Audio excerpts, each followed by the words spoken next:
ഈ രണ്ട് ടീച്ചേഴ്സിനെ പറ്റി നിങ്ങളോട് ഞാൻ പ്രത്യേകം പറയേണ്ട ആവശ്യമില്ല. ഒരു പക്ഷേ നിങ്ങൾ 8ാം ക്ലാസ്സിൽ നിന്നും 9ാം ക്ലാസ്സിൽ നിന്നും 10ാം ക്ലാസ്സിൽ നിന്നൊക്കെ മനസ്സിലാക്കിയ രണ്ട് ടീച്ചേഴ്സ് ഉണ്ട് നമ്മുടെ ലാംഗ്വേജിൻ്റെ വിഷയം. ഈ ഒരു കാര്യത്തിൽ നമുക്ക് കേരളത്തിൽ ഇവരെ വെല്ലാൻ, അതായത് ഇത്രയും അടിപൊളിയായിട്ട് അങ്ങനെ തന്നെ ഞാൻ പറയാം, അറബി നമ്മുടെ സഹീർ സാറ് ഒരിക്കലും നമ്മൾ പറയില്ലേ സീറോ ഹേറ്റേഴ്സ് എന്നൊക്കെ വേണമെങ്കിൽ പറയും അല്ലേ, നിങ്ങൾക്ക് തന്നെ അറിയാം. ഒരിക്കൽ പോലും ഞാനൊരു കമൻറ്റ് തന്നെ വായിച്ചതാണ്, 10ാം ക്ലാസ്സിലെ ഒരു കമൻറ്റാണ് കേട്ടോ.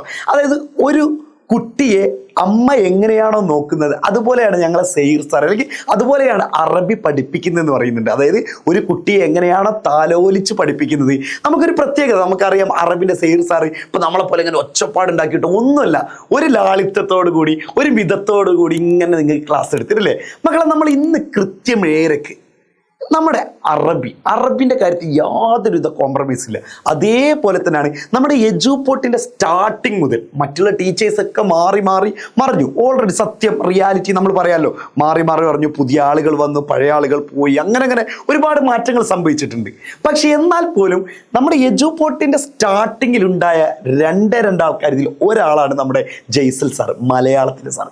അതും എന്തുകൊണ്ടാണ് ഇത്രയും കാലമായിട്ട് ഒരു മാറ്റവും ഇല്ലാതെ ഇവിടെ തുടർന്ന് പോകുന്നത് എന്ന് വെച്ചാൽ ഒറ്റ ഉദാഹരണമുള്ളൂ, അത് കുട്ടികളുടെ റിവ്യൂ തന്നെയാണ്. കുട്ടികൾ പറഞ്ഞിട്ടുള്ള പ്രധാനപ്പെട്ട കാര്യങ്ങളാണ്. കാരണം ഇവർ പഠിപ്പിക്കുന്നത് മനസ്സിലാക്കും. ഇവർ പഠിപ്പിച്ചതേ വരൂ എന്ന് പറയാൻ ഇപ്പോൾ എല്ലാ ടീച്ചേഴ്സും പഠിപ്പിക്കുന്നത് വരുന്നുണ്ട്, അതിലൊന്നും ഒരു ഇതുമില്ല. അല്ലാതെ ഇവർ പഠിപ്പിക്കുന്നത് വരും, മറ്റുള്ളവർ പഠിപ്പിക്കുന്നത് വരില്ല, അങ്ങനെയൊന്നുമില്ല. എല്ലാ ടീച്ചേഴ്സും പഠിപ്പിക്കുന്നത് വരും. പക്ഷെ ഇവരുടെ ഒരു ക്വാളിറ്റി, ഇവരുടെ ഒരു പ്രത്യേകത എന്ന് പറയുന്നത് ഇത് തന്നെയാണ്. ഇവർ പഠിപ്പിക്കുന്നത് വരും എന്നല്ല, നിങ്ങളെ പഠിപ്പിച്ചെടുക്കുന്ന ആളാണ്. ഇപ്പോൾ ഒരു അറബിയിൽ ചില കാര്യം, ഇപ്പോൾ നമ്മുടെ സത്യം പറയുക എക്സാമ്പിൾ, നമ്മൾ ക്ലാസ്സിനൊന്ന് ആകെ കുറച്ച് റിലാക്സേഷൻ കിട്ടുന്ന ലാംഗ്വേജ് ക്ലാസ്സിലാണ് സ്കൂളത്തിലൊക്കെ. അപ്പോൾ സ്വാഭാവികമായിട്ട് നമ്മുടെ ക്ലാസ്സുകളൊന്നും അധികം ശ്രദ്ധിക്കാറില്ല, അങ്ങോട്ടും ഇങ്ങോട്ടും വർത്താനം പറഞ്ഞു നിൽക്കും, ചിലപ്പോൾ ക്ലാസ് കട്ടാക്കും. മക്കളെ നമുക്ക് ഫുൾ മാർക്കാണ് ലാംഗ്വേജിൽ, അതിന് യാതൊരുവിധ സംശയമില്ല.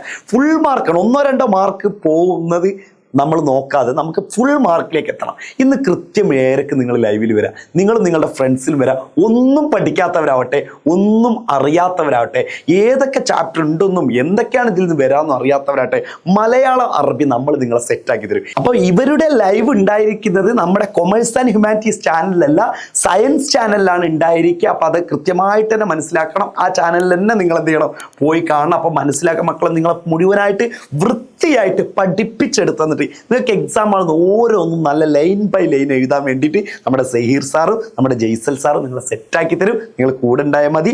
എജുപോർട്ട് നിങ്ങൾക്ക് വേണ്ടി വെച്ച ഒരു വാല്യബിൾ എന്ന് വേണമെങ്കിൽ പറയാം, ഒരു പ്രീഷ്യസ് സ്റ്റോൺസ് എന്നൊക്കെ വേണമെങ്കിൽ പറയാം, രത്നക്കല്ലുകളായിട്ട് തന്നെ നമുക്ക് വരെ കാണാം, ഉപയോഗപ്പെടുത്താം മാക്സിമം. അപ്പോൾ മറക്കണ്ട, കൃത്യം 7:00. ഓക്കെ അല്ലേ? സെറ്റ്. Thank you.